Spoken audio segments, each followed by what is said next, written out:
CPM booth সভাপতি সহ শতাধিক বাম কংগ্রেস কর্মীর তৃণমূলে যোগ। মুর্শিদাবাদের দমকল রায়পুর পঞ্চায়েতের মুক্তারপুরে যোগদান। সিপিএমের বুথ সভাপতি সহ শতাধিক বাম কংগ্রেস কর্মী তৃণমূলে যোগ। মুর্শিদাবাদের দমকল রায়পুর পঞ্চায়েতের মুক্তারপুরে যোগদান। সিপিএম বুথ সভাপতি সহ শতাধিক বাম কংগ্রেস কর্মী তৃণমূলে যোগ। মুর্শিদাবাদের দমকল রায়পুর পঞ্চায়েতের মুক্তারপুরে যোগদান।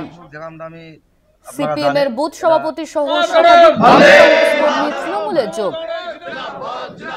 অভিষেক বন্দ্যোপাধ্যায় সবাই উপস্থিত আছেন, ব্লক সভাপতি এবং রাকিবুল ইসলাম আমাদের সঙ্গে ফোন লাইনে রয়েছেন, আমাদের প্রতিনিধি রাকিবুল। সিপিএম বুথ সভাপতি সহ শতাধিক বাম কংগ্রেস কর্মী তৃণমূলে যোগদান, কেন এই যোগদান?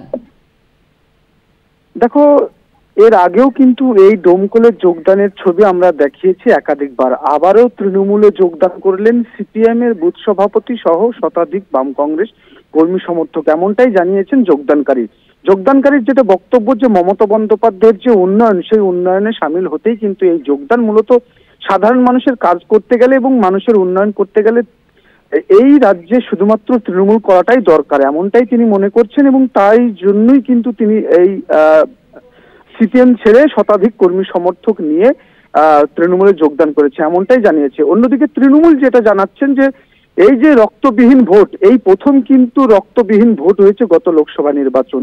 এর আগে যত নির্বাচন হয়েছে এই দমকলের মাটিতে ততবারই কিন্তু রক্ত যুক্ত ভোট, অর্থাৎ রক্ত না ঝরিয়ে ভোট হয়নি এই দমকলের মাটিতে। কিন্তু তৃণমূল আসার পরে কিন্তু রক্তবিহীন ভোট, শান্তি শৃঙ্খলার মধ্যে দিয়ে ভোট হচ্ছে। মূলত সেই সব দেখেই কিন্তু সাধারণ মানুষ অনুপ্রাণিত হচ্ছে তৃণমূল দলের প্রতি, তাই তারা বারবার করে তৃণমূলে যোগদান করছে, এমনটাই কিন্তু জানাচ্ছেন তৃণমূল নেতা অর্থাৎ ব্লক সভাপতি হাজিকুল ইসলাম।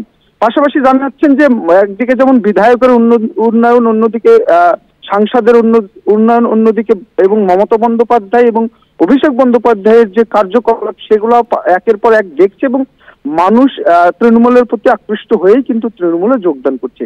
যদি এই যোগদানকে পাত্তা দিতে নারাজ এই দমকলের, এই মুর্শিদাবাদের বিরোধী রাজনৈতিক সংগঠন বাম কংগ্রেস, তারা একেবারেই পাত্তা দিতে নারাজ। কেননা তারা মনে করছেন যে এই যে যোগদানের খেলা একদিন তৃণমূল ঠিক বুঝতে পারবে, সময়ের অপেক্ষা, এমনটাই মনে করছে। এবং এই যে বিধানসভা নির্বাচনের পর থেকেই কিন্তু তারা শূন্যতে আছে, সেই শূন্য কাটাতে আগামী যে 26-এ বিধানসভা নির্বাচন রয়েছে সেই নির্বাচনে একটা ভালো লড়াই দিবে, এমনটাও কিন্তু মনে করছে রাজ্যের বাম কংগ্রেস। ধন্যবাদ তোমায় রাকিবুল। আমাদের সঙ্গে ফোন লাইনে ছিলেন আমাদের প্রতিনিধি রাকিবুল ইসলাম। উপস্থিত আছেন ব্লক সভাপতি এবং যিনারা ছিলেন, তিনারা আজকে যোগদান করবেন।